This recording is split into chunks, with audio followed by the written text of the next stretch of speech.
রাষ্ট্রীয় স্বয়ংসেবক সংঘে যোগ দিয়ে ভারতীয় জনতা পার্টিকে দেশের রাজনীতির শীর্ষে তুলে আনার অন্যতম কারিগর হলেন বিজেপির লৌহ পুরুষ লালকৃষ্ণ আডবাণী। শুক্রবার ভারতীয় রাজনীতির এই প্রবাদ প্রতিম ব্যক্তিত্বের ৯৭তম জন্মদিনে তাকে শুভেচ্ছা জ্ঞাপন করেছেন ত্রিপুরার মুখ্যমন্ত্রী ডক্টর মানিক সাহা। লালকৃষ্ণ আডবাণী ভারতীয় রাজনীতির অন্যতম প্রবাদ প্রতিম ব্যক্তিত্ব, যিনি প্রদর্শনীমূলক ধর্মীয় আচার অনুষ্ঠানে না গিয়ে ধর্মনিরপেক্ষতার বিকল্প রাজনৈতিক বাগধারাটি তুলে ধরে ভারতীয় জনতা পার্টি নামক একটি রাজনৈতিক দলকে বিন্দু থেকে সিন্ধুতে পরিণত করতে পালন করেছিলেন গুরুত্বপূর্ণ ভূমিকা। শুক্রবার ভারতরত্ন লালকৃষ্ণ আডবাণীর ৯৭তম জন্মদিন উপলক্ষে তাকে শুভেচ্ছা জ্ঞাপন করেছেন ত্রিপুরার মুখ্যমন্ত্রী ডক্টর মানিক সাহা। ১৯২৭ সালের ৮ নভেম্বর করাচিতে জন্মগ্রহণ করেন লালকৃষ্ণ আডবাণী। ১৯৪২ সালে আরএসএস এ যোগ দিয়ে ১৯৪৭ সালে দেশভাগের সময় সিন্ধু প্রদেশ থেকে দিল্লিতে চলে আসেন তিনি। অটল বিহারী বাজপেয়ী এবং অন্যান্য নবনির্বাচিত জনসংঘের সাংসদের সংসদীয় কাজে সহায়তা করতে শুরু করে। ১৯৫৭ সালের প্রথম দিকে ভারতীয় রাজনীতির মূলধারার প্রবেশ করেছিলেন লালকৃষ্ণ আডবাণী। ১৯৫৮ সালে তিনি দিল্লি রাজ্য জনসংঘের সম্পাদক হন। এই ভূমিকার পাশাপাশি একজন সাংবাদিক হিসেবেও কাজ করেছিলেন লালকৃষ্ণ আডবাণী। ১৯৬৭ সালে পূর্ণকালীন রাজনীতিতে সক্রিয়ভাবে যোগদান শুরু করেন তিনি। ১৯৭০ সালের এপ্রিলে ইন্দ্র কুমার গুজরালের মেয়াদ শেষ হবার পরে রাজ্যসভার এই আসন শূন্য হয়ে পড়ে। এক্ষেত্রে জনসংঘ আডবাণীকে প্রার্থী করে এই আসনের জন্য। পরবর্তী সময়ে দিল্লির নাগরিক পরিষদ থেকে সংসদে চলে আসেন লালকৃষ্ণ আডবাণী।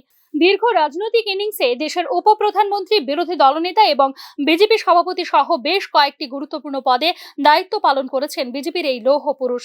জনতা পার্টির সরকার ভেঙে যাওয়ার পর বাজপেয়ীর সাথে আডবাণী বিজেপিকে আরএসএস এর রাজনৈতিক অঙ্গ হিসেবে প্রতিষ্ঠা করতে সাহায্য করেছিলেন। ১৯৮৬ সালে বাজপেয়ীর স্থলাভিষিক্ত হয়ে রাম মন্দির নিয়ে সুর চওড়া করেন আডবাণী। ১৯৮৯ সালের জুন মাসে পালমপুর অধিবেশনে বিজেপি আনুষ্ঠানিকভাবে রাম মন্দিরের দাবিকে সমর্থন করে আডবাণীর নেতৃত্বে প্রধানমন্ত্রী ভিপি সিং ৭ আগস্ট ১৯৯০ অন্যান্য অনগ্রসর শ্রেণীগুলিকে সংরক্ষণের জন্য মন্ডল কমিশনের সুপারিশগুলি বাস্তবায়নের ঘোষণা করেছিলেন, যা হিন্দুদের ঐক্যকে হুমকির মুখে ফেলেছে বলে প্রচার করে রাম জন্মভূমি আন্দোলন গড়ে তোলার রসদ খুঁজে পান লালকৃষ্ণ আডবাণী। এর পরপরই ২৬ আগস্ট ১৯৯০ একটি সভা আহ্বান করে আরএসএস অযোধ্যার রাম মন্দির উদ্বোধনের জন্য। এর কয়েক সপ্তাহের মধ্যেই সোমনাথ থেকে অযোধ্যা পর্যন্ত রথযাত্রার ঘোষণা করে দেন লালকৃষ্ণ আডবাণী। ১৯৯০ সালের ২৫ ডিসেম্বর শুরু হয় রথযাত্রা।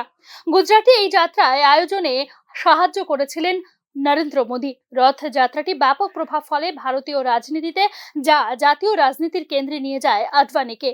ওই সময় বিজেপি সিদ্ধান্ত নিয়েছিল যে যদি আডবাণীকে গ্রেফতার করা হয় তাহলে তারা ভিপি সিং সরকারের প্রতি সমর্থন প্রত্যাহার করবে। তবে বিহারের তৎকালীন মুখ্যমন্ত্রী লালু প্রসাদের সরকার ২২ অক্টোবর ১৯৯০ রাতে আডবাণীকে গ্রেফতার করে এবং তাকে বর্তমান ঝাড়খণ্ডের দুমকার একটি গেস্ট হাউসে নিয়ে যায়।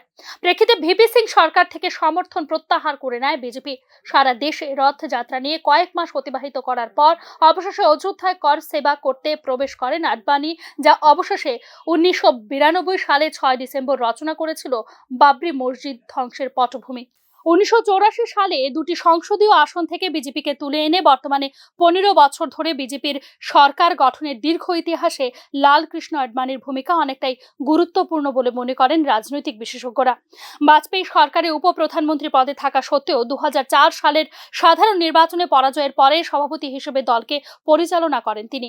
১৯৯১ সালে কাশ্মীরে জঙ্গিদের গ্রেফতারের ফলে হাওয়ালা দালালদের উপর অভিযান চালানো হয়েছিল, যা আডবাণী সহ জাতীয় নেতাদের একটি বড় আকারের অর্থ প্রদানের একটি সিরিজ প্রকাশ করে। যদিও পরে প্রমাণের অভাবে মামলাটি নিষ্পত্তি করে সুপ্রিম কোর্ট।